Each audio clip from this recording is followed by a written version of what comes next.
네, 여러분 반갑습니다. 사순절 33일째 금요일 저녁입니다. 오늘 하루도 수고하셨습니다. 말씀 가운데 함께 만나게 됨을 감사드립니다. 히브리서 10장 36절에서 39절까지 읽고 묵상합니다. 너에게 인내가 필요함은 너희가 하나님의 뜻을 행한 후에 약속하신 것을 받기 위함이라. 잠시 잠깐 후면 오실 이가 오시리니 지체하지 아니하시리라. 나의 의인은 믿음으로 말미암아 살리라. 또한 뒤로 물러가면 내 마음이 그를 기뻐하지 아니하리라 하셨느니라. 우리는 뒤로 물러가 멸망할 자가 아니요 오직 영혼을 구원하며 이르는 믿음을 가진 자니라. 의인은 믿음으로 말미암아 살리라. 구약 성경 하박국에 나오는 말씀이죠. 적국이 쳐들어오고 의인이 핍박을 갖는 상황에서 정의와 도덕과 윤리가 다 땅에 떨어진 상태에서 아무리 보아도 하나님의 일하심과 다스리심을 볼 수 없다고 하는 그런 고통 가운데서 하박국이 질문합니다. 하나님, 어쩌면 의로우신 하나님이, 신실하신 하나님이 그러실 수 있습니까? 이때 하나님은 의인은 믿음으로 말미암아 살리라고 대답하셨습니다. 바울은 로마서와 갈라디아서에서 구원에 대해서 설명하면서 이 성경을 인용합니다. 구원의 핵심적인 구절이었습니다. 히브리서에서는 인내가 필요하다고 말하면서 믿음을 말합니다. 믿음은 인내하는 힘입니다. 의인은 믿음으로 말미암아 살리라. 이 말씀은요, 먼저 하나님의 믿음, 하나님의 신실하심, 예수님의 신실하심으로 살 것이다. 그리고 예수님이 신실하시기 때문에 그 약속에 신실하게 반응하는 사람, 그 신실한 약속 안에 있는 사람은 우리도 그 약속을 신실하게 붙들고 살아가는 사람이 될 것이다 라고 하는 겁니다. 그러니까 믿음과 하나님의 신실하심과 그리고 우리의 인내, 우리의 신실함은 사실은 다 같은 뿌리입니다. 그런 점에서 믿음과 인내는 거의 같은 말이라고 보아도 좋습니다. 믿음이 있으면 인내할 것입니다. 믿음이 있으면 소망을 가질 것입니다. 같은 뿌리인데 그 뿌리는 하나님의 신실하심입니다. 23절에 또 약속하시는 이는 미쁘시니 신실하시니라는 말이죠. 하나님은 신실하신 약속의 하나님입니다. 약속을 지키실 것입니다. 우리가 믿는 도리의 소망을 움직이지 말며 굳게 잡고라고 말했습니다. 하나님의 신실하심을 믿는 믿음을 가진 사람은 뒤로 물러가 멸망할 자가 아니고 구원에 이르는 믿음을 가진 자다. 하나님의 신실하심이 우리를 규정하는 거죠. 우리가 어떤 사람인가는 하나님의 신실하심에 달려있다라는 말입니다. 우리는 뒤로 물러가 멸망할 자가 아닙니다. 여러분, 세상을 살다 보면요, 때로는 참 답답할 때가 있습니다. 왜 이렇게 천천히 가냐? 내가 좀 인생이 좀 팍팍 나갔으면 좋겠는데. 차를 몰고 갈 때 한 30분이면 갈 길을 한참을 걸려서 정체되어서 갇혀있는 느낌. 우리 인생도 그렇지 않습니까? 믿음 생활도 그렇습니다. 그러나 뒤로 물러가지 마라는 말을 묵상하면서 천천히 가는 것을 두려워하지 마시라고 권면드립니다.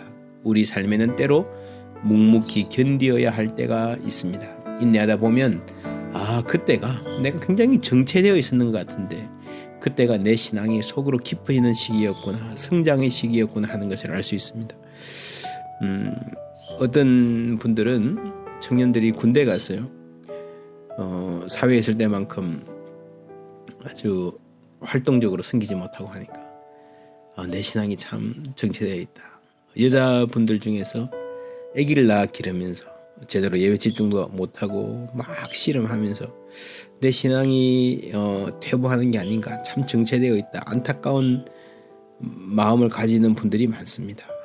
그런데 어쩌면 많은 경우에 그 시기가 이 아기 안고 키우는 그 시기가, 그러면서 기도하고 아이들 돌보면서 엄마로서 성장해가는 그 시기가 믿음으로도 많이 성장하는 시기였구나, 지나고 보면 알 때가 많습니다.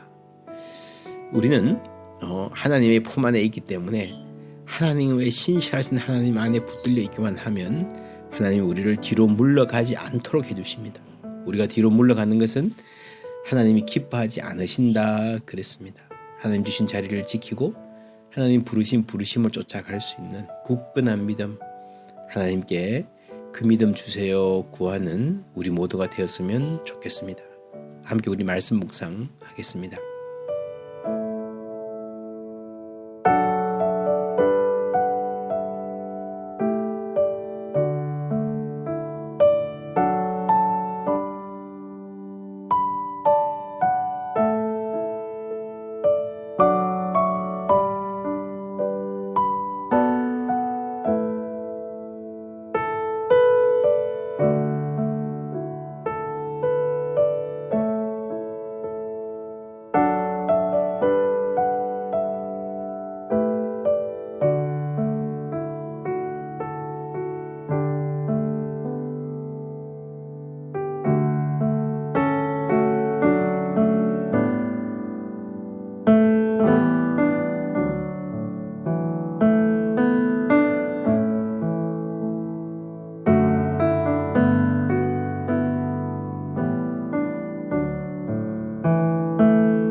네, 기도합니다.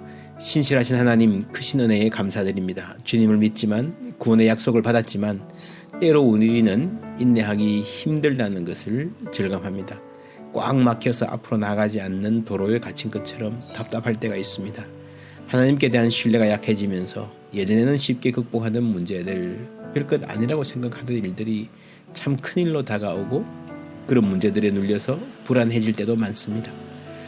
우리를 불쌍히 여겨 주시옵소서. 우리에게 오셔서 우리를 새롭게 하여 주시옵소서. 날마다 주님과 동행하는 시간 통해서 우리에게 새 힘을 허락하여 주시옵소서. 눈에 보이지 않지만 얼어붙은 땅에서 새싹이 자라나는 것처럼 우리 가운데 하나님께서 일하고 계심을 신뢰하게 하옵소서. 우리 자녀들, 믿음의 다음 세대들을 위해 기도합니다.